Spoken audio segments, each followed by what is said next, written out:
Why Garen? A series where I interview one tricks. So my champion? Well, oh wait, no, not yet. Jump scare. Oh Jump scare. God. Jump Okay. scare.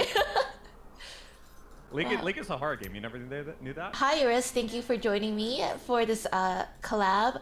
I guess my first question for you is, why do you play Garen, and what is your favorite skin for Garen?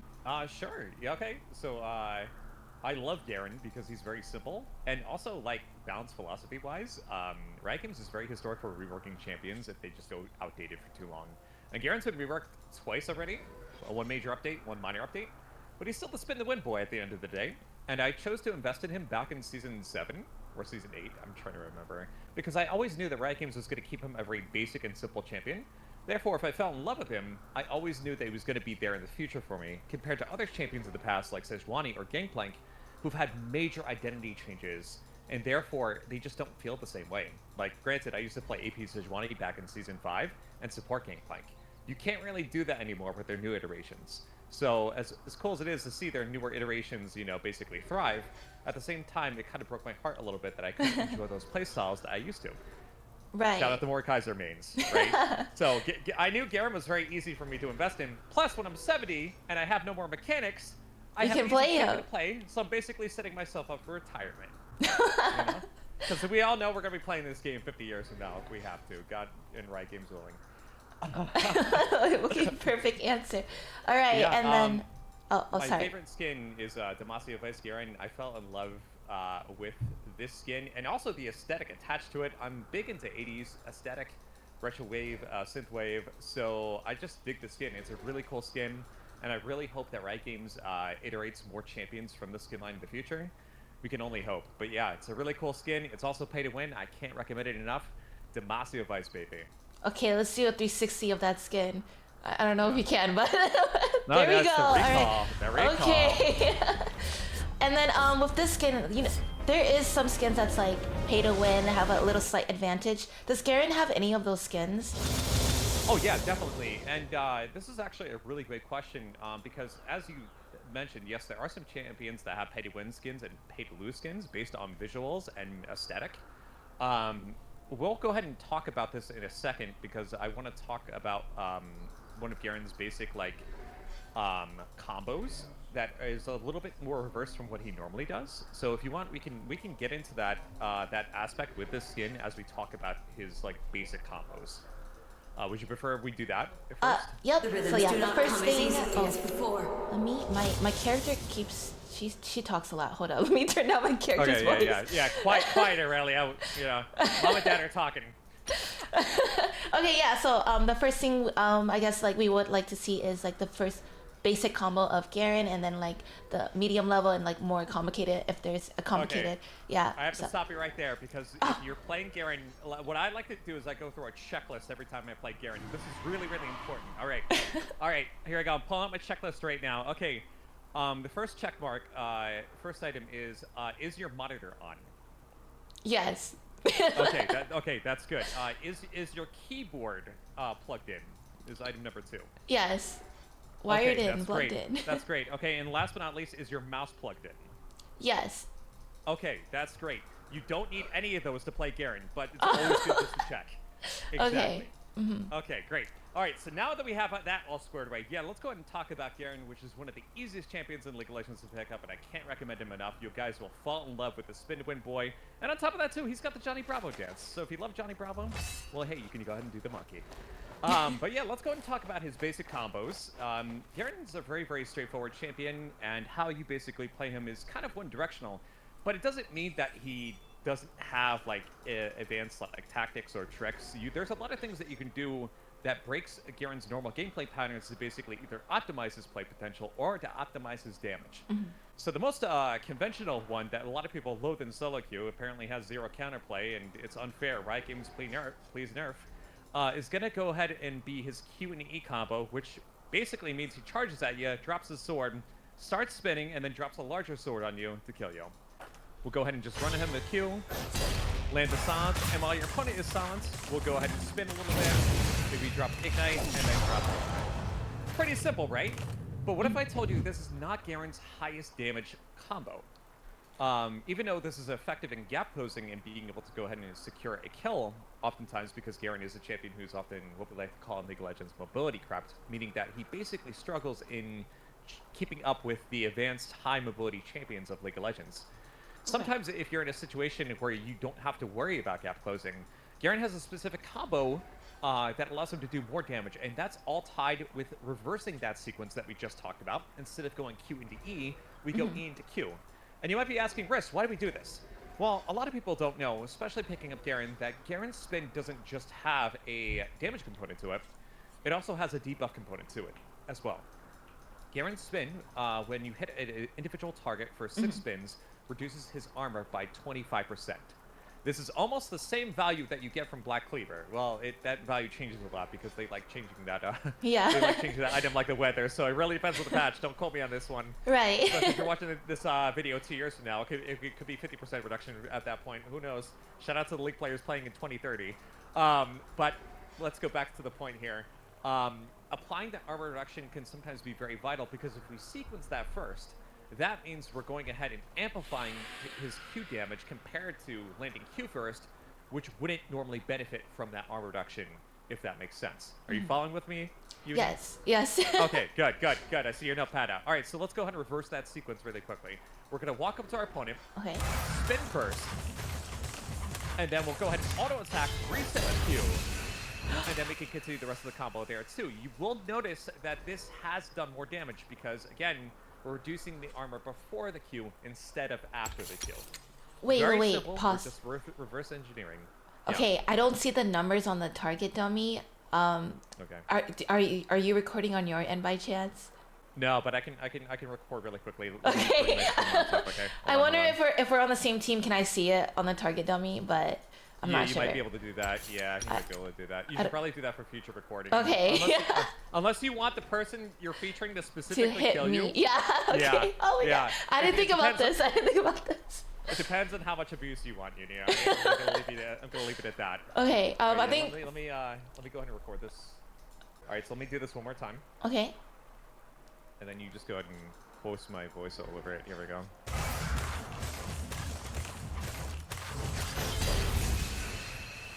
Okay, that's the second one. And could you do the first one since that one didn't show either. Yeah. Okay. Yeah, absolutely. All Okay, right. here's the first one. Okay. Oh, wait First for one. the numbers to reset here. Sorry. Yeah. That's okay.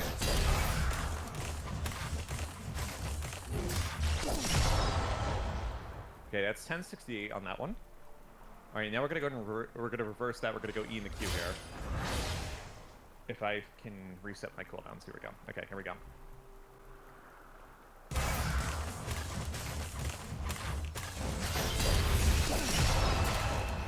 Okay. Right, So beautiful. that's a 1204. 1204. So yeah, it's basically 15 more damage, which does make the difference. That's almost an auto attack difference that sometimes will make the difference between killing your opponent or not. Yeah, it all really comes down to whether or not you can gap close versus your opponent. This is why some people will take phase rush on Garen, so that way they don't have as much dependency on the Q. And this is even combated further by the fact that sometimes you want to hold on to your silence.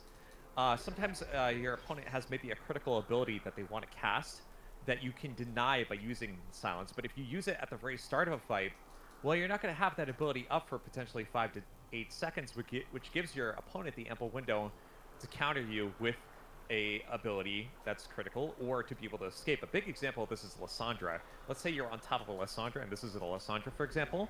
You go ahead and spin on her first. Well, she's going to go ahead and cast her Claw to be able to reposition and get away. But the cool part about Lissandra, for example, is that if she is silenced while she's casting her Claw, she can't recast the ability to move to it. So if you're silencing her while that's happening, she basically, the claw fizzles and she stays in place where she's moving. It's very awkward for her. Right. And it's a very, very key exposition outplay to be able to cast onto Lissandra by just doing that, holding onto your silence. So timing is basically everything, if you think about it. It's not all about the execution and mechanics, it's all about the timing. I guess like for title wise, how would you describe that section you just showed us? Like So the best way to package that is Q into E or E into Q. Okay. Yeah. I would say that like that's the bread and butter. Bread and butter. Okay. Yeah. Or you could call it the butter and bread. You know, Yeah. around, you know, Alright. the butter and bread. Yeah, you think about it. Okay. All right. And then is there another one that you got up your Yeah. sleeve? Oh yeah, I think there's two more. Okay. So let's say, for example, you're in lane, and your opponent is ranged. The thing about Garen is that he's a very telegraphed type of champion. Obviously, if you use your Q, you can probably get the indication that your enemy Garen wants to run you down, especially if they're moving towards you, right? Right. But the thing about Garen's spin is that it's a very unique ability, because when Garen is spinning, he can move omnidirectionally, but it doesn't really give any indicated path where he's moving, right? Let's go ahead and cast Garen's spin. But as you notice, I can move in any direction, and my opponent isn't able to see where I'm exactly moving. They basically have to predict that on their own, either through logic of the game state, you know, or trying to predict where Garen's escape path is going to be. Let's say, for example, if he's trying to get away. Right. But if you're moving around in lane, Garen doesn't really have any type of indication as to where he's moving, and you can use that to your advantage. Not only is Garen's not only does his E allow him to become ghosted in lane, which is really, really good for moving through minions, but sometimes you want to use that to your advantage because you want to go ahead and mask your Q. This is why I'm talking about Demacia Vice Garen, because there's a lot of Garen spins that have a very distinct Q sound effect. Oh, okay. Sound yeah, effect Q, okay. Right, his sword glows up, and he has like a big shing sound effect, right? And that's very distinctive in a lot of skins. However, Demacia Vice Garen is a bit interesting, and this is why I call that skin pay to win, because the sound frequency of his Q is on a lower threshold or a lower level of let's say standing out compared to other Garen skins. It's got that shing still, but when you combine it with other abilities, it becomes very diluted, very masked. So unless somebody has a very acute sense of hearing, they're not going to be able to hear it. And what's even more is that the visual of Q becomes entirely masked underneath Garen's spin. Let's use spin on Garen's Q. Let's use Q on Garen's spin, I should say, and see if you can pick it up. Oh. You notice you heard the sound effect subtly, but the visual it's very is subtle. completely masked. Yes. And some people play League with no audio too, so that's actually really interesting. Exactly. I can see it. So, this definitely preys on individuals who are not listening and not using sound effect cues to be able to register counterplay and to be able to register reaction times. And this is one of the best approaches to range matchup, because if I accelerate myself in spin, this does two things. One, this hides the intention I'm using Q, which cannot be picked up unless they recognize the sound effect. And it also allows me to gap close and to be able to land a Q against them without giving a predictable movement pattern. Because let's go ahead and watch my movement towards my opponent as a ranged champion by masking Q in my spin. Okay. Just like that. And sometimes it throws the opponent off because they don't entirely have an indicative window that I'm basically accelerating myself. Therefore, I can cancel my spin early, which is, by the way, you can cancel your spin early. Yeah. You don't know. And then land a Q. This is very potent in Q-max playstyles where Garen gets bonus movement speed, but it also amplifies that base damage too. So if you're ever versus a lane opponent who's ranged, who is never going to let you have a full spin against them, you can go ahead and land Q against them by maxing Q, and then just using your spin not to do damage, but more so playing the Trojan horse and hiding it as a surprise. Does that make sense? Yes. Oh my God, I'm learning. Okay. There you go. You're learning. Okay. All right. So that is what we like to call, or what I like to call, this stealth Q. Because you're basically hiding your Q to land instant burst damage versus your opponent. All right. And this is going to be the last trick I teach you today, Uni. Okay. This is going to be called the fadeaway ult. So Garen's ultimate is basically a unstoppable cast, meaning that if he gets crowd control while casting it, the ability still goes through. However, there's two instances in League of Legends that can technically cancel Garen's ultimate. It's either A, he dies before the ultimate completes, the channel completes, or B, there is a certain amount of fixed distance that the opponent has moved from the original cast location to the point where the ultimate channel breaks. This can sometimes happen via flashing away from Garen's ultimate. Sometimes, though, it fails. This is why sometimes you will see a Garen player ult a target successfully even though they flash away. Right. With this in mind, Garen can also use that to his advantage if he needs to ult and flash away in very quick succession. Let's say, for example, I'm playing versus a Darius, and both of us want to ult at the same time. We're getting to that final finishing fight. It's either him or me. We're fighting to the finish. It's life or death. I can technically go ahead and ult and cast flash at the same time during ult channel and flash away while the ultimate is coming through. I'm facing away from my target, flashing away, but the ultimate still goes through. Let's go ahead and give it a try and see if we're successful, alright? Here we go. Just like that. Oh, that is what we like to call the fadeaway ult. Now, wow. this is Garen's most advanced and highest risk tactic, because there's a likelihood if you channel the flash too early, you will cancel your own ultimate. Oh, okay. Let's go ahead and see what happens when it fails. Okay, that's not a good example of what happens, but yeah. Let's see. Oh, dang, wow, it actually is really spot on in the practice. So I think it might be because of the practice still. Yeah, who knows? Oh, there we go. See? Okay, the okay. ultimate didn't go through there. So you have to be a little patient in terms of buffering it. Again, it really comes down to how quickly you are going to die and how quickly you need to get the heck out of there. But this is probably Garen's most advanced tactic. And it's probably the coolest thing you could do on the champion, granted with the risk involved. That was good. You're good at I guess like talking about your chip. Of course, you're a one trick, but like wow, it was pretty easy to understand and the demonstration out. Yeah. Okay. I guess. Yeah. No stuttering. No. I'm like impressed. Oh yeah. I do coaching, so I'm used to really? playing this on almost a daily basis. Yeah. When it comes to Garen, what is like your most difficult matchup and easiest? I'm sure you probably get this question asked a million times, but can you run down like I guess like difficult and easiest? Yeah, sure. So I would say maybe Garen's easiest matchup would probably be Yumi. I love seeing Yumi topping, because she's got very low base armor. She's immobile, so anytime I just go ahead and flash on her, she's just kind of dead. But realistically, I think like one of Garen's maybe easier matchups potentially. There's a lot of them, to be honest. I think like I'd say like maybe Malphite's up there, because I don't think Malphite's really realistically a champion that can kill Garen unless you're just not respecting like something that he can do, like Comet, for example, Comet Q-Max Malphite. If you're not taking the right rune page and you're taking Doran's Blade versus him, like that's kind of a situation where you can really be screwed over by him. But since Malphite stacks so much armor, like if you take away 25% of 600, that means you're basically debuffing him for 150 armor based on Garen's spin alone, which is huge. That's basically more than 8 lethality items combined if you think about it, right? What? Don't quote me on the math, but it's pretty much up there. Yeah, so Malphite is definitely one of Garen's easier matchups, just because Garen's ability to take away armor is a big hindrance to Malphite in general.